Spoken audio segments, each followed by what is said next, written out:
Welcome to Unfuck Your Legal Marketing, the show where we get brutally honest about marketing, business, and the messy middle of making it all work. I'm Gary Johnson, marketing coach, strategist, and professional BS detector for attorneys and business owners who are tired of doing what everyone else does. Around here, we skip the fluff. We have real conversations, real insights, and maybe a few F-bombs along the way. So let's get into it. I am so thrilled to have Elisa Ellis with us. And here's the reason why. Because in business development, confidence is vital. And to attract more ideal clients, you need to be confident. Elisa is the queen, and I really say the queen of confidence, because she transforms her clients' lives. She transformed my life in regards to being a wardrobe stylist, wardrobe coach, stylist coach. You can call her whatever. I think she is fucking amazing. And she also has this thing called Turnkey Style, and she's written books on this. I am just so thrilled that you're here and so honored as one of my first guests. And I cannot tell you, I can't wait to get into this shit because so many attorneys need this stuff. So welcome, welcome, welcome, welcome. Glad you're here. Thank you for having me. Of course. I'm honored. Okay, so let's get straight into it.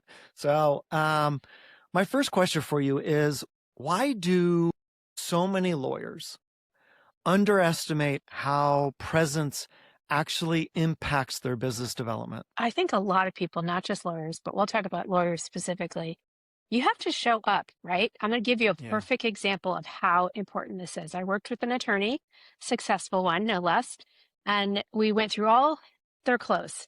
And every time they picked up something, they said, that's fine. That's fine. Now, this is a person that goes to court and they litigate big cases.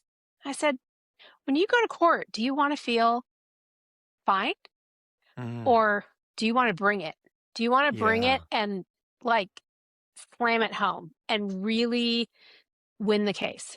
Well, of course, he says, well, of course I want to bring it. I'm like, every day that you show up in these clothes that are just fine, that's the energy that you're bringing. That's the presence that you're bringing with you to court, to the office, meeting with clients, you name it. And the really interesting thing is fast forward 6 months and he gave me he shared a great testimonial with some people that we were amongst. And he said, it literally changed my life because now I apply that to everything in my business. Is it fine? Yeah. Or am I bringing it? Yeah. And that's, I think people underestimate not just their presence, but what they're wearing, how they show up to things, running out the door. You know, we're all busy, right? Or I hear people say, well, I'm busy. We're all busy. We're all busy. So you have to decide what kind of presence you want to bring to a networking event, to court, to meeting someone for coffee, whatever that is. Yeah. When they say, I'm so busy, what's typically your response to that? I know what my response would be, and I'm sure it's a lot worse than yours is, but like if I'm your client and I'm like, that's nice and all, but Lisa, I'm just too busy for that. You know, people make time for what they think is important. And I deal with this a lot, right? A lot of people think that style and what you wear is just fluffy and it really doesn't make a difference. And it really was interesting to me. I was listening to a James Clear and Andrew Huberman. He's a neuroscientist. They did a podcast together, right? Yep. And he was talking about how we all have the same number in the days, and you can either decide to make something important or not. But it's really what gives people the advantage is that 2 to 5 minutes of discomfort, right? Like you're either going to go to the gym or you're not, and it might be raining that day. And only a small percentage, 1% of the people are going to actually get up, get dressed, go to the gym in the rain. And the others are not. They're going to stay home where it's warm because they don't want to get wet. But that little 2 to 5 minutes of discomfort is going to separate you from everybody else. That's what's going to give you the advantage. And that's kind of how I feel about your style and your clothes that you wear and whether or not you're intentional every day about how you're showing up.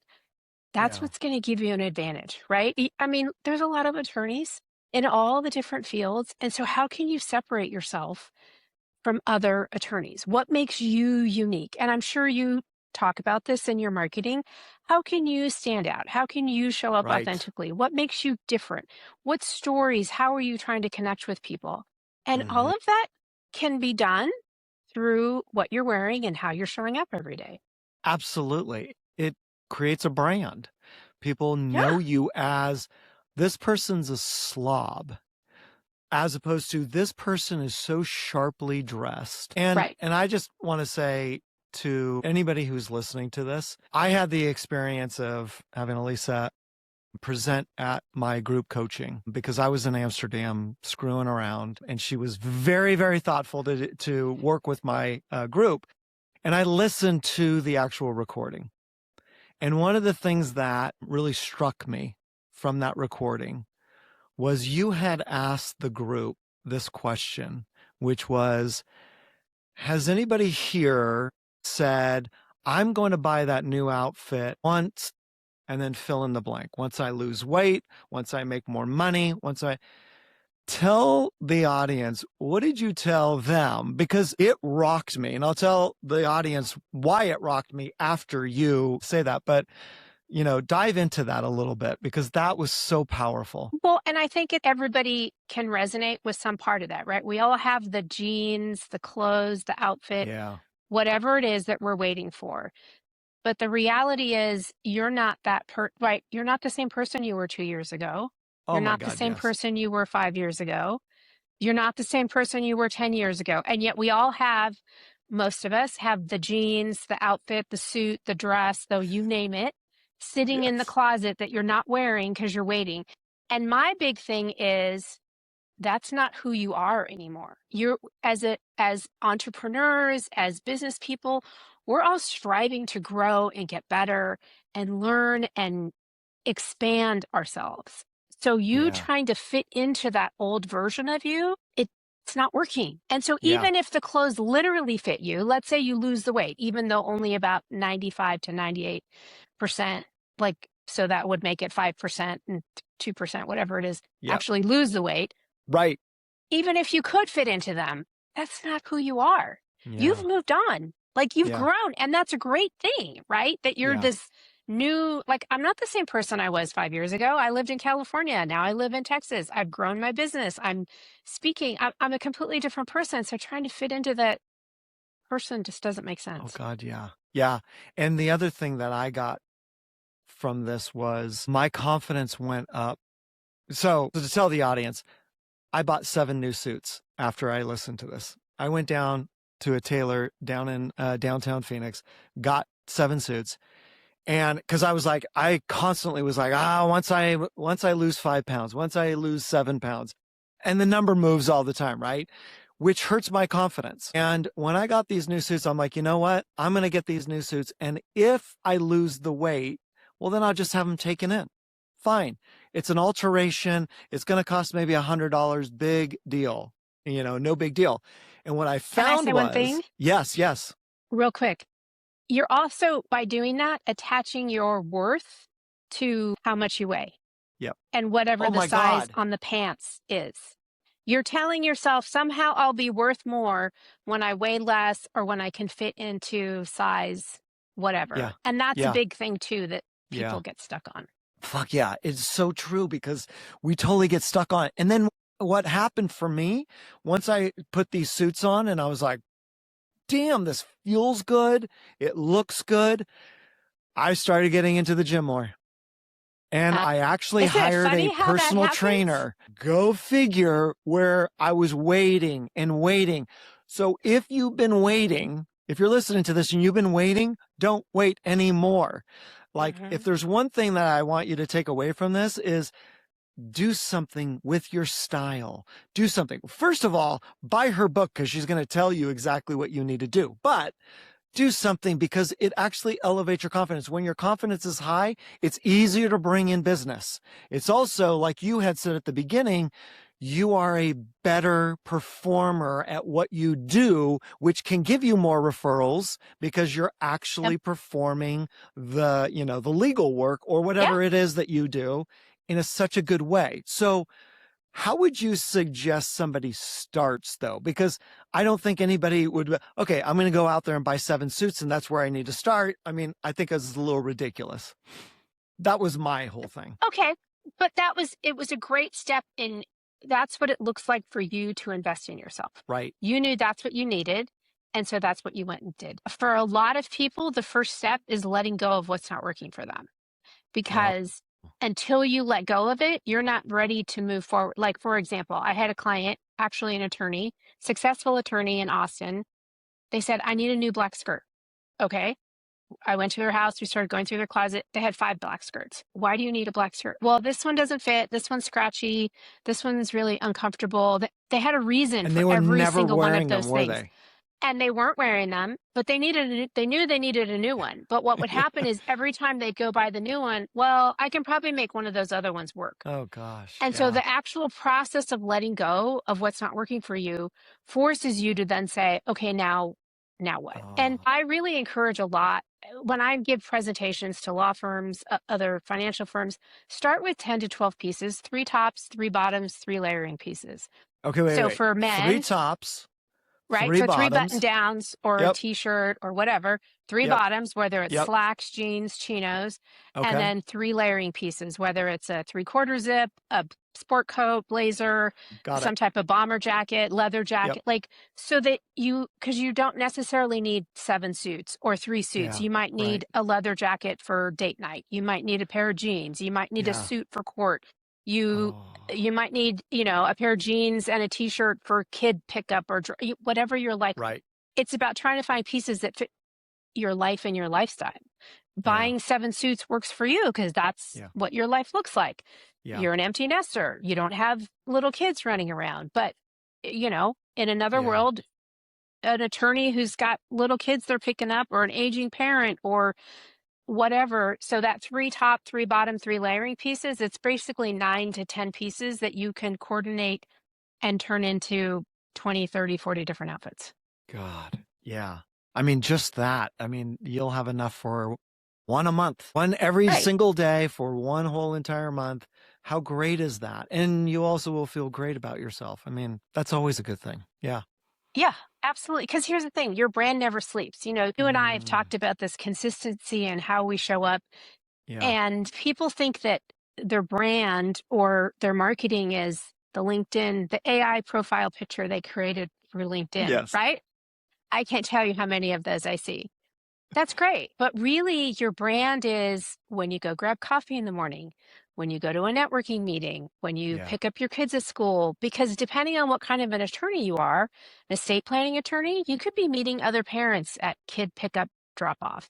You could be grabbing coffee and someone sitting next to you. I just happened to be, I was in the airport and this woman was talking about her parent, somehow the mother-in-law got her 85-year-old mother-in-law, the will got changed. And it was clearly elder abuse, right? Like, I'm not going to say anything, but I'm like, if there was an attorney sitting there, I'm sure they would have piped in. The point is, you are your brand. And so when you have clothes that fit your life and your lifestyle, it helps you show up looking like the credible expert. Because I hear this all the time. Well, Monday through Friday, I wear my suits. I dress up. I wear appropriate clothing. But then when I'm at Costco, I run into client XYZ. And I look like a hot mess and they don't recognize me.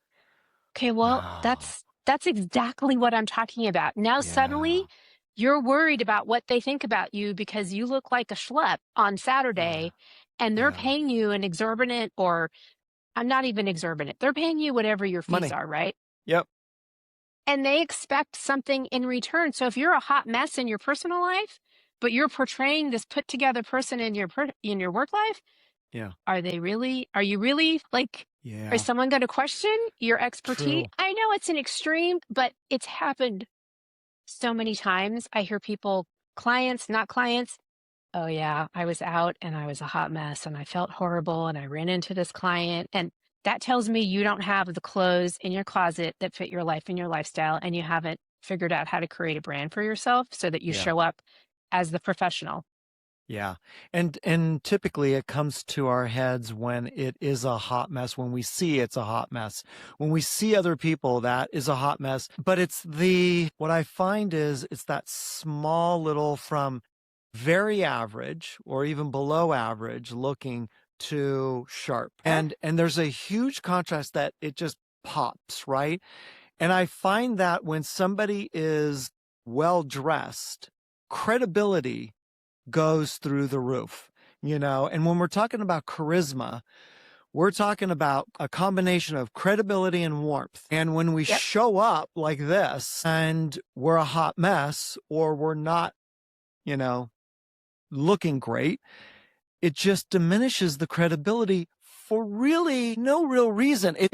I always think that it's just like showing up on time. You could show up on time, you might not, but if you show up late, guess what that is? That's telling them my brand is, I don't care about your time.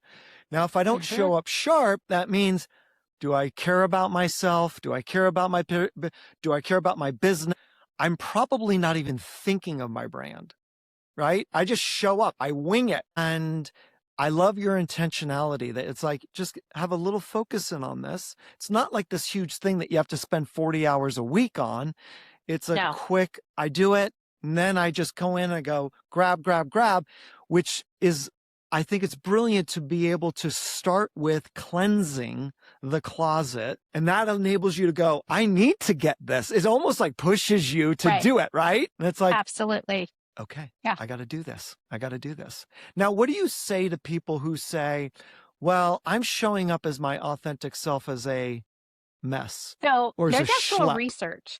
Yeah, there's actual research that shows they did a study at Yale where they put people in two different groups and they had people rate the subjects.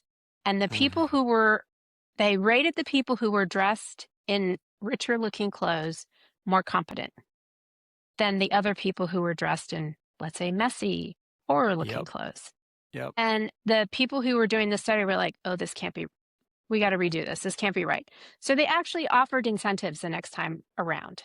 And yet they still rated the people in the nicer clothes as more competent than the people not dressed as nice. Wow. And now I am not saying you have to go out and spend a lot of money. Right. I shop for people with all different budgets at factory stores, all the way to Neiman's and everything in between. But there is something about showing up presentable. And I have a caveat for that because I hear people all the time, well, my clients, they dress casually, so I dress casually. And I say, no, you can, but you're supposed to be the expert. You have to pay attention to your details because here's the thing. They're paying you to pay attention to their details.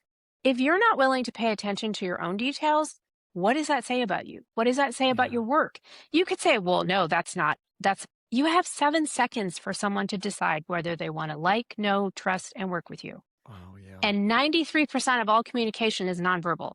So you can say it doesn't matter and you can show up looking schleppy or comfortable and say, well, I'm authentic and I feel good in my sweats. Okay, cool. But then it's going to lead to less business because, the other person who's working to get an advantage in their business, to gain more clients, to level up, to make more money, they're looking at dressing better. Here's a visual example. Imagine a Tiffany box, blue box, white ribbon, perfectly wrapped, and a brown paper bag wrapped with twine. Package, a gift. You have 2 gifts, brown paper bag wrapped in twine, Tiffany box. Tiffany's has spent a lot of money to create a brand, a logo. Without opening it, that box is going to have something valuable in it. You just know. Yep. They have spent years reinforcing this is worth something. Yep. I don't know what's in there, but I know I want that blue Tiffany box. I don't care if you're a man or a woman, that box has value. I hate versus that the brown box. paper bag. Yeah. Okay.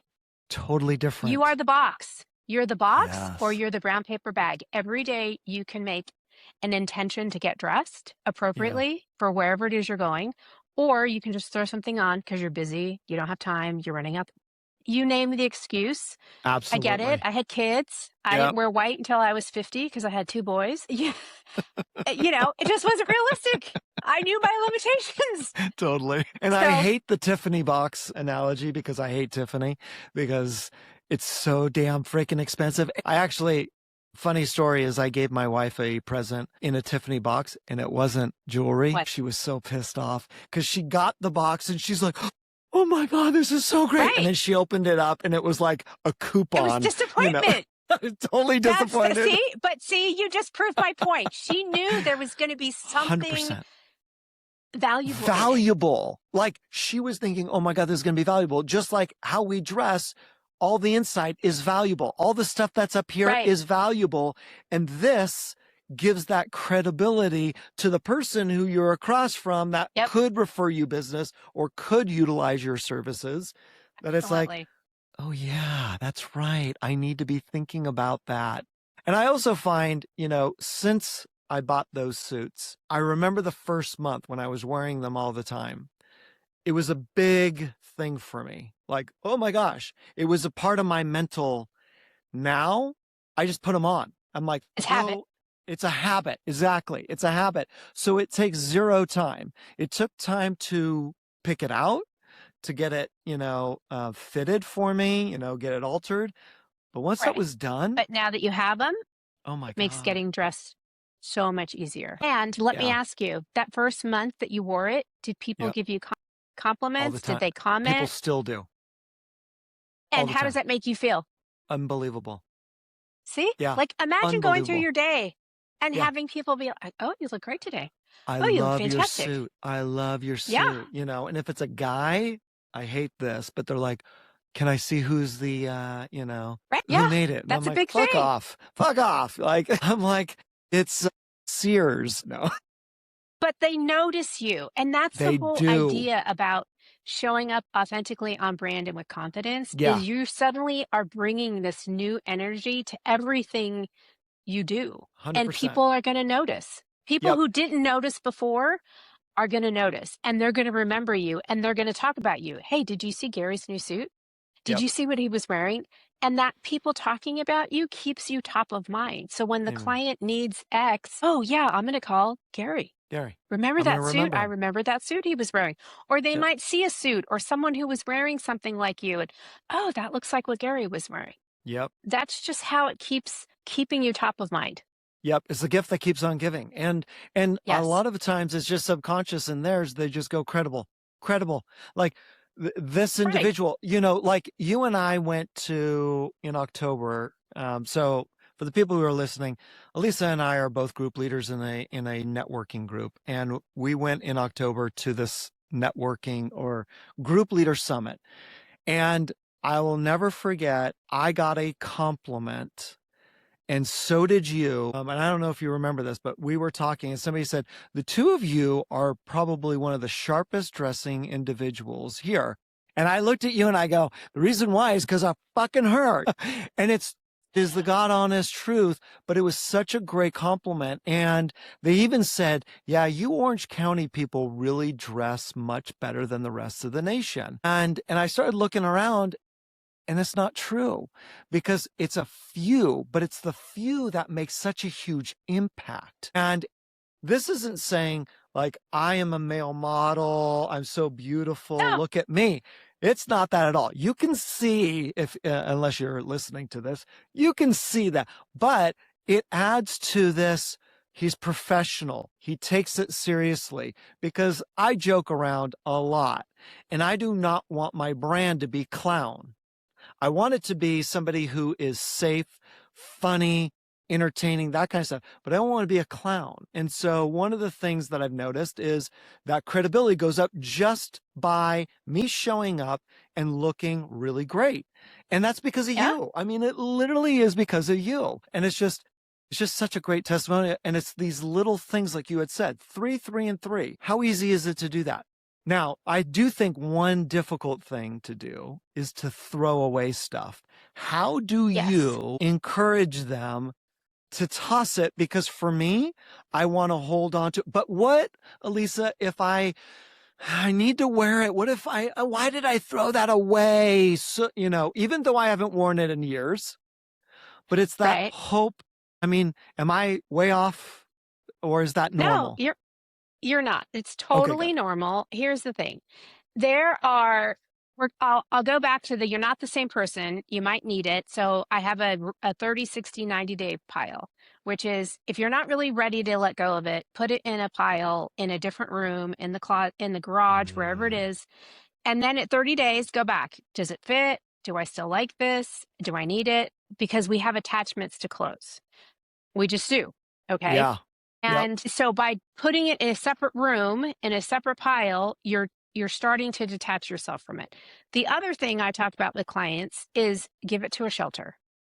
There is someone who is leaving a job, looking for a job, is homeless, trying to get back on their feet, you name it, who's going to fit in whatever it is you're giving away. And you are going to provide them with that energy. Whatever That's that beautiful. piece is, suddenly it's going to have a new life someplace else and give someone that leg up that you had, but you don't need anymore because you're going on to your next level. And you don't always have, you went out and you spent money on suits, but you don't always have to spend a lot of money. I had a client, fabulous woman in the UK. She didn't lose weight. She didn't spend a lot of money. She went to antique thrift stores, got some new jewelry and scarves. She started wearing her new pieces, and suddenly people were calling her glamorous and telling her that she was beautiful. And again, nothing had changed. She didn't go out and buy a bunch of clothes. She spent about 20 pounds, she said, on scarves and jewelry. Oh my But God. the energy that she brought suddenly, her whole stance, her confidence, how she showed up, she's like, the postman told me I look beautiful. Oh my God. I see the postman all the time. But it was just this huge change in her persona by simply saying, you know what? I'm good with where I'm at right now. I don't need to lose weight. Let me dress the body I have and bring it. And that energy just totally changed how she went through her day. This is why I call you the confidence queen, because that increases somebody's confidence, which is huge. It's huge, especially in our society of we're looking at Instagram models. We're looking at this and we're looking at filters and da-da-da-da-da. What does that do for our confidence? It kicks the shit out of it. It knocks it down. And this is taking control over that and saying, no, I don't have to work out. Like, yeah, should I? Okay. It's better for my health and all that kind of stuff, but. Sure.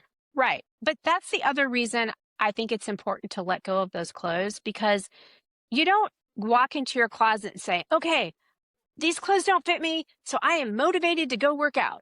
Yeah. Do you ever say that? No. You stand there and you go, oh my God, these clothes don't fit me. I suck. I haven't worked out. Fuck me.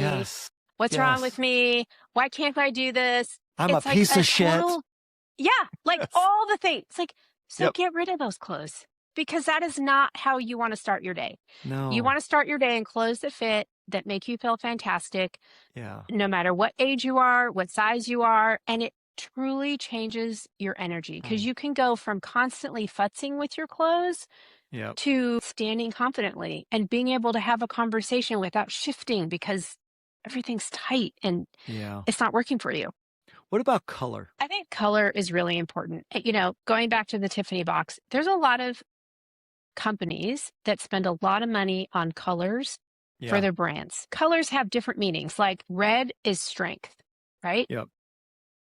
Porsche and Ferrari both have red in their, that's what it is. Blue is trust. Chase, IBM.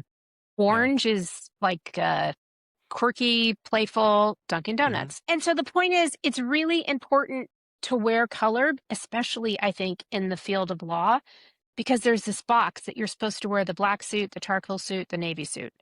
But then what happens is you blend in with everybody else. Right. So how can you stand out? Yeah. Color is a really easy way. There's actually research that says that when you wear color, your eye is naturally drawn to the color first versus everything else. So I'm not saying you have to show up wearing bright pink. Yeah. But there's a difference in you just choosing a blue suit, like a royal blue suit versus a dark black suit, right? Yeah. You're going to stand out in the blue suit versus now. Have I had someone come up to me in a bright pink plaid suit before? Yeah. but that was her personality. Right. That was her kind of brand. That she, that was her thing. I have a client who loves orange. And here's the thing. She now has her clients who, when she goes to see them, they say, what are you wearing?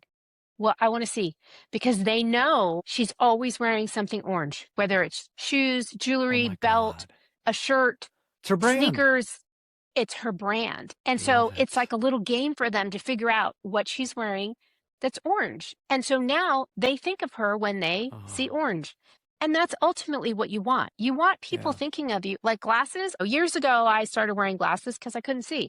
I have fun with it. I had like 13, 15 different pairs. Now I actually need real glasses, so I have far fewer. But I still wear color. I have blue, I have red, I have green. I love your red People ones, email me, they text me, they message me, hey, I saw these glasses and I thought of you. That's what you want. You want people thinking of you when you're not in their face talking about yourself.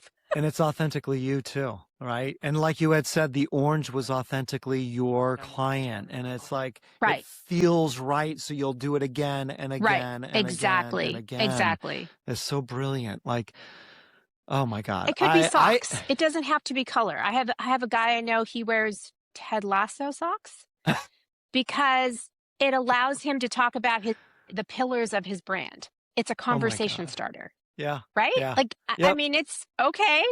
Cool. That works for you. Yep. Yeah. There was a guy, who still is, he's still alive, who used to pair his pocket square with his socks. He actually still does. I just haven't seen him in a while. But you're talking about it because it makes you think of, And every time that we were in a meeting together, somebody made a remark about his socks and how they matched with his pocket square. And he was always such a sharp dresser.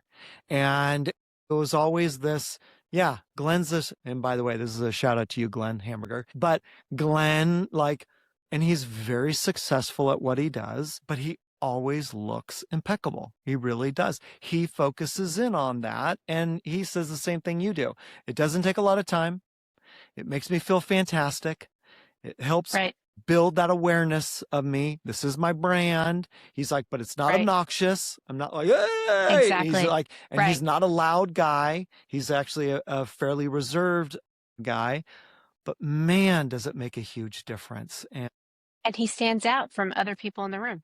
Hugely, which makes him memorable, which is all about your legal marketing. Like it really is. This is how you can create your brand and how you can exude confidence and at the same time be authentically yourself so that you're confident instead of going, I'm a shell of myself. Well, and here's the other really, I'm going to say fun part or interesting part about creating a brand for yourself. It's about what can you wear that's going to get someone to compliment you or comment? Because that can lead to connections, especially for people who are introverts. I know a lot of attorneys who are introverts. They just want to do their work in their office, never go out and network. Yep. And so going out to a networking event is very challenging for them. They don't know what to say. They don't know how to start a conversation.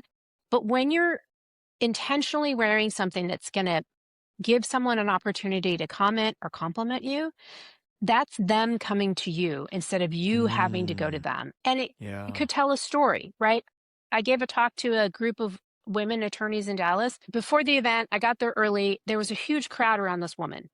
I was like, who is this person? Why? Everybody's surrounding this woman at this event. She had on a pin. Apparently, she has a collection between 200 and 300 pins. They don't cost her a lot of money. She's gotten them over eons, right? Yeah. But people know when she goes to an event, she has on a new pin. And they all wanted to see what her new pin was. This woman literally had 20 people around her because they wanted to see what pin she had on. Yeah. That's not a super expensive thing. And it's not complicated. And yet she had all these women at her beck and call because they wanted to see what an opening for a conversation. Oh, God. Yeah. And I mean, there was a study out that said 70%-ish of attorneys are introverts. So this is going to really resonate with them because they're like, yeah, I don't want that. And at the same time, as an introvert, you don't need that obnoxious jacket, right? You don't need to be that flair that is like. Right. Yes. But it's But a you gotta lot look good. easier to have someone come over and chat with you because you're wearing X, a pocket Yeah. square, or fun socks, or Yeah. whatever it is, Yep. versus not having anybody to talk to and Yeah. standing by the door, Oh God. just not Yeah. knowing who to talk to or what to do. 100%. 100%. Oh God. Thank you. I mean, I could talk to you all freaking day long, as you know. You are such a dear friend and such a wonderful human. I can't thank you enough. I mean, this has been Thank such a you. pleasure. Thanks for having me. Oh my God. Hopefully I'm going to have you on again once I get to my 200th episode. Fuck. That's awesome. You'll get there before you know it. Before you know Seriously. it. So if you want to get a hold of Elisa, I'm going to put all of her contact information into the area below. Reach out to her. Get her to talk to your group, to your company. If you're an HR director, you've got to bring in Elisa because she can have those tough conversations with the people who are schleps, who are not looking so great, who are really killing the vibe in the office, but she does it in such a gracious way. Hire her, get her in there because it's going to make a huge difference to your bottom line. And we're all about profitability. And don't be a chintz and go, oh, but she cost. Fuck you, pay her. You guys are going to make so much fucking money. Just do it. So, Lisa, from the bottom of my heart, thank you for coming on. I can't tell you how much I appreciate it and love everything that you're doing. You're the best. Thank you. Thanks for having me. All right, talk soon. That's it for today's episode of Unfuck Your Legal Marketing. If you got a spark of inspiration, learned something new, or at least got a good laugh, make sure to follow, rate, and share this with someone who needs to hear it. Thanks for hanging out with me, and remember, the best marketing is the one that actually sounds like you. See you next time.